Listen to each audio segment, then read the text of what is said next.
Good afternoon friends. இன்னைக்கு நம்ம சேனலில் என்ன பார்க்க போகிறோம்னா சிக்கன் பிரியாணி எப்படி பண்ணுறதுன்னு பார்க்க போகிறோம். நான் இந்த இன்க்ரீடியன்ஸ்லாம் எவ்வளோ எடுத்திருக்கேன் அப்படின்னு சொல்கிறேன். அதே மாதிரி மசாலாஸ் எதுவுமே வந்து நம்ம கடையில் வாங்கின மசாலாஸ் கிடையாது, எல்லாமே வீட்டில் ப்ரிப்பேர் பண்ணது தான். சரி, நம்ம என்னென்ன எவ்வளோ எடுத்திருக்கோம் பார்ப்போம். 1/2 kg சிக்கன் எடுத்திருக்கேன், 1/2 kg ரைஸ் எடுத்திருக்கேன். அது ஏன் ஒரு மாதிரி கலராக இருக்குன்னு பார்க்காதீங்க, சிக்கன் வேக வச்சு அந்த சிக்கன் ஸ்டாக்கில் தான் நான் அரிசி ஊற வச்சுருக்கேன். 3 கப் ரைஸுக்கு 4.5 கப் தண்ணி ஊற்றிருக்கேன். அதாவது 1 கப் ரைஸ்க்கு 1.5 கப் தண்ணி, உப்பு, பிரியாணி மசாலா வீட்டில் அரைச்சது, கரம் மசாலா இதுவும் வீட்டில் அரைச்சது, மஞ்சள் பொடி, இஞ்சி பூண்டு பேஸ்ட்டு, மிளகாத்தூள், வெங்காயம், தக்காளி. வெங்காயம் பார்த்தீங்கன்னா வந்து 3 வெங்காயம் எடுத்திருக்கேன், தக்காளி 2 தக்காளி, பச்சை மிளகா வந்து ஒரு 5 பச்சை மிளகா வச்சுருக்கேன். காரம் கொஞ்சம் நாங்கள் அதிகமாக சேர்த்துக்குவோம். நெய், எண்ணெய், கொத்தமல்லி, புதினா. குக்கர் நல்லா சூடாயிடுச்சு. நம்ம எண்ணெய் கொஞ்சம் சேர்த்துக்கோம். எண்ணெய் கொஞ்சம் தாராளமாகவே ஆட் பண்ணிக்கோங்க.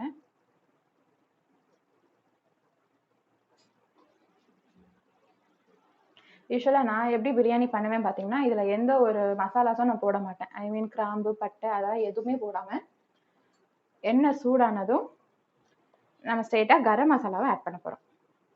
அதுவே உங்களுக்கு அந்த ஸ்மெல்லை கொடுக்கும்.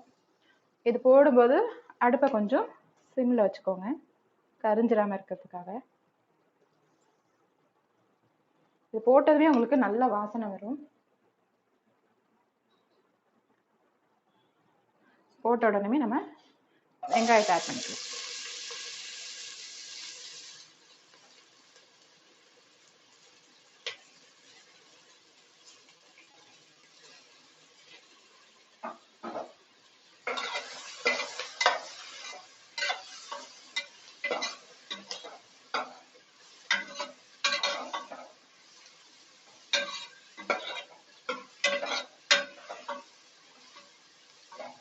இது குயிக்காக வேகிறதுக்காக கொஞ்சம் நம்ம கல் உப்பு ஆட் பண்ணிக்குவோம்.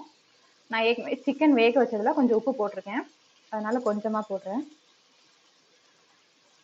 கல்லுப்பில் பார்த்தீங்கன்னா நான் கறிவேப்பிலையை நல்லா காய வச்சு அரைச்சி உப்புலாம் கலந்து வச்சுருக்கேன், அதனால தான் க்ரீன் கலரில் இருக்குது.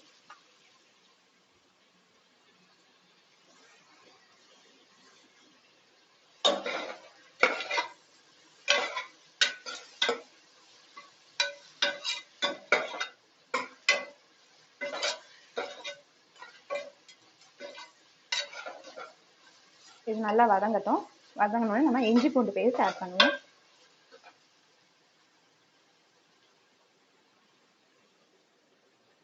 ஆனியன் நல்லா வதங்கிடுச்சு. இப்போ நம்ம இந்த ஸ்டேஜில் இஞ்சி பூண்டு ஆட் பண்ணிக்குவோம். இஞ்சி பூண்டு பார்த்தீங்கன்னா எனக்கு தேவையானதை நான் ஃப்ரிட்ஜில் ஸ்டோர் பண்ணி வச்சுருக்கேன் மொத்தமாக அரைச்சி. இதை நீங்கள் அரைக்கும் போது கொஞ்சம் எண்ணெய், மஞ்சள் பொடி போட்டு அரைச்சி நீங்கள் ஸ்டோர் பண்ணி வச்சுக்கலாம். நீங்கள் சப்போஸ் பிளாஸ்டிக் பாட்டிலில் வைக்கிறீங்க அப்படின்னா ஃப்ரீசரில் வைக்கணும். கண்ணாடி பாட்டிலில் ஸ்டோர் பண்ணுறீங்க அப்படின்னா நீங்கள் வெளியே வைக்கலாம், ஃப்ரிட்ஜில் வைக்கணும்னு அவசியம் இல்லை.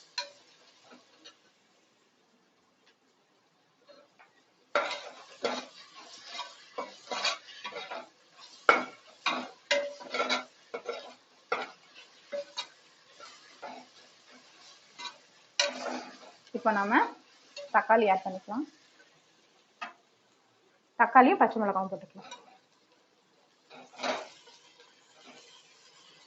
எப்பவுமே வெங்காயம் கொஞ்சம் அதிகமாக போடுங்க பிரியாணிக்கு, தக்காளி கொஞ்சம் கம்மியாகவே போடுங்க.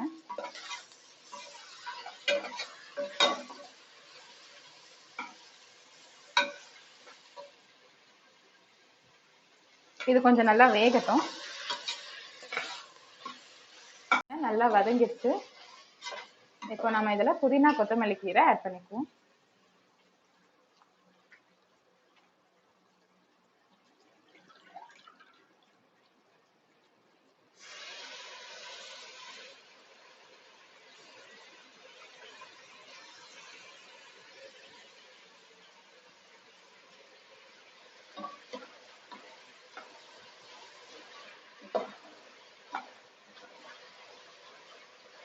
பிரியாணிக்கு நம்ம எவ்வளோ மசாலாஸ் வருது அதை பொறுத்து தான் நமக்கு டேஸ்ட் கிடைக்கும். ரொம்ப பொறுமையாக வளர்க்குங்க.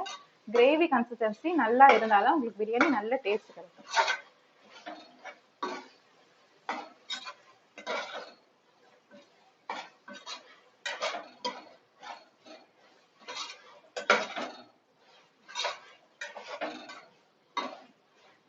நீங்க இந்த மாதிரி ஒரு தடவை பிரியாணி ட்ரை பண்ணி பாருங்க, டேஸ்ட் எப்படி இருக்குன்னு எனக்கு சொல்லுங்க.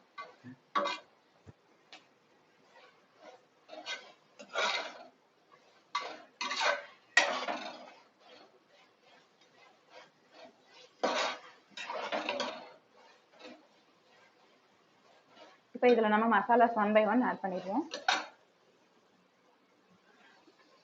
மஞ்சள் பொடி வந்து நம்ம ஏற்கனவே சிக்கன்ல போட்டு வேக வச்சதுனால கொஞ்சமா போட்டா போதும். இது வந்து மிளகாத்தூள், வெறும் மிளகாத்தூள்.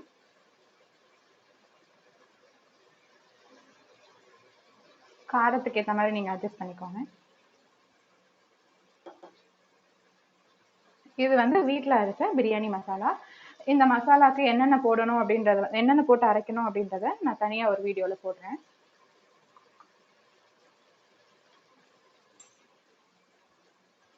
அதே மாதிரி கரம் மசாலாவும் நம்ம ஸ்டார்டிங்கில் போட்டிருக்கோம். ஸோ கொஞ்சமாக போட்டால் போதும்.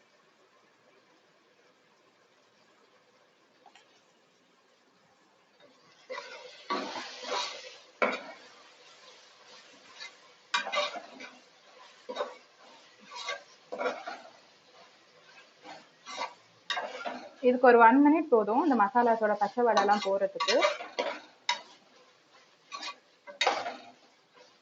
இதை நல்லா ஃப்ரை பண்ணிட்டு இப்போ நம்ம சிக்கன் ஆட் பண்ணிடலாம்.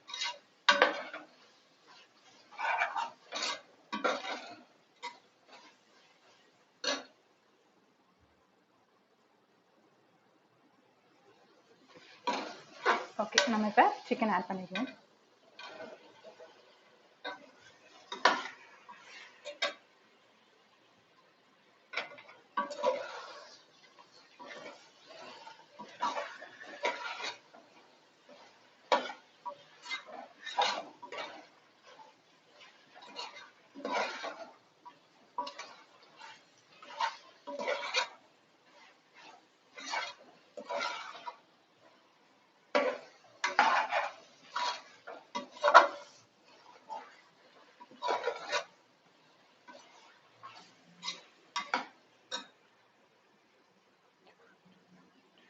இப்போ இந்த அரிசியில் பார்த்தீங்கன்னா தண்ணி நான் அளந்தே ஊற வச்சுருக்கேன். ஸோ இந்த தண்ணியை மட்டும் நம்ம அந்த சிக்கனில் ஊற்றுவோம்.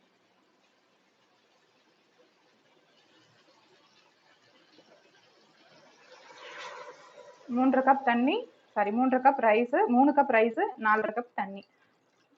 ஸோ 1 கப் ரைஸுக்கு 1 கப் தண்ணி.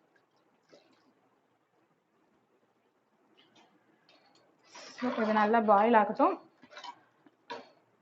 கொதிக்கட்டும். கொதிச்சோடனே நம்ம உப்பு காரம்லாம் கரெக்டாக இருக்கான்னு பார்த்துட்டு நம்ம ரைஸ் மிக்ஸ் பண்ணிக்குவோம். தண்ணி நல்லா கொதிக்க ஆரம்பிச்சிருச்சு. நம்ம இப்போ ரைஸ் ஆட் பண்ணிக்கலாம்.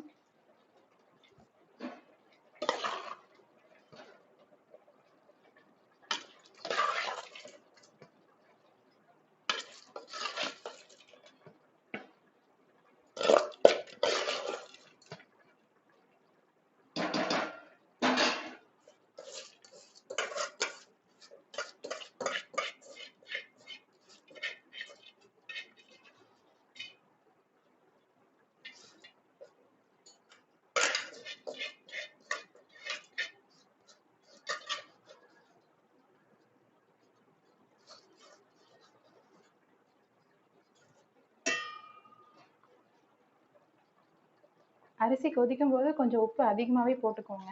ஏன்னா அப்போ தான் ரைஸ் வெந்து வரும்போது உங்களுக்கு கொஞ்சம் கரெக்டாக இருக்கும்.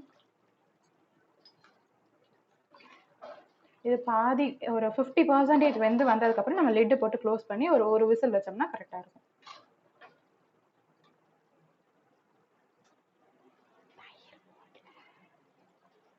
ரைஸ் பார்த்தீங்கன்னா 50% குக் ஆகிடுச்சு. ஆக்சுவலாக நான் தயிர் போட்டேன், வீடியோ எடுக்க மறந்துட்டேன். நீங்கள் தயிர் கொஞ்சம் ஆட் பண்ணிக்கோங்க. அரிசி போடுறதுக்கு முன்னாடி தயிர் ஆட் பண்ணணும். இப்போ உப்பு காரம் எப்படி இருக்குன்னு பார்த்துப்போம்.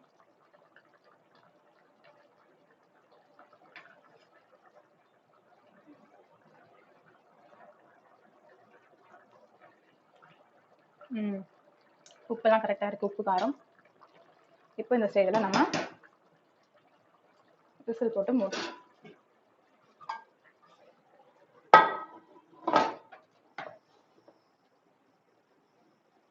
கரெக்டாக ஒரு விசில் வந்தோடனே ப்ரெஷர் போனதுக்கப்புறம் எப்படி இருக்குன்னு ஓப்பன் பண்ணி காட்டுறேன். கரெக்டாக ஒரு விசில் வந்தோடனே குக்கரை ஆஃப் பண்ணிடுங்க. அடங்கியாச்சு. ஓப்பன் பண்ணி பார்த்துருங்க.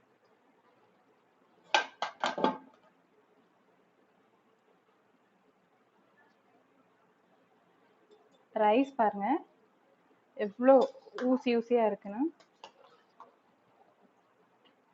நீங்கள் கரெக்டாக இந்த மெஷர்மெண்ட் வச்சிங்க அப்படின்னா உங்களுக்கு ரைஸ் இதே மாதிரி வரும். 1 கப் ரைஸ்க்கு 1.5 கப் தண்ணி. அதுக்கு மேலே எக்ஸ்ட்ரா வைக்க வேண்டாம்.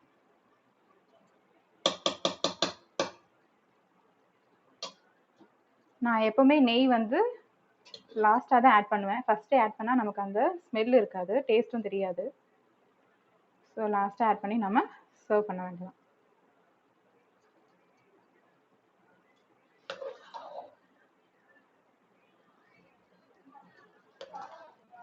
ஒரு ரைஸ் கூட உடையில பாருங்க.